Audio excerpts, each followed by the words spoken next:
আজকে সকালের ব্রেকফাস্টের মেনু হচ্ছে সুজি। প্রথমে তেল দেওয়া হয়েছে, তারপর সুজিটাকে ভালো করে নেড়ে নিচ্ছি।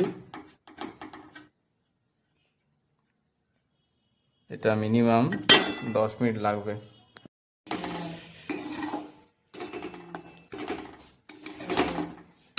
নিজের হাতেই বানিয়ে ফেলছি সুজি।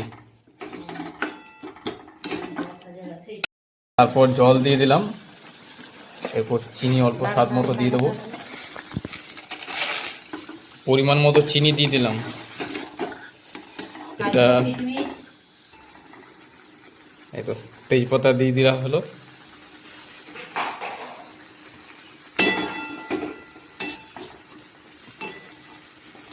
তেজপাতার পর এই যে অল্প পরিমাণ দুধ দিয়ে দিলাম। ফাইনালি তৈরি হয়ে গেল আজকের মেনু আমাদের সুজি।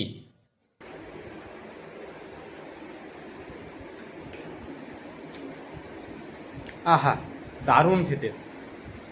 আপনারা কে কে বাড়িতে সুজি বানিয়ে খেয়েছেন বা খাচ্ছেন সকালবেলায় প্রতিদিন, কমেন্টসে জানান একটু। ভিডিও ভালো লাগলে অবশ্যই লাইক করবেন, কমেন্টস করবেন এবং একে অপরকে শেয়ার করবেন। ধন্যবাদ। ভালো থাকুন, সুস্থ রাখুন, ফিট থাকুন। জয় হিন্দ।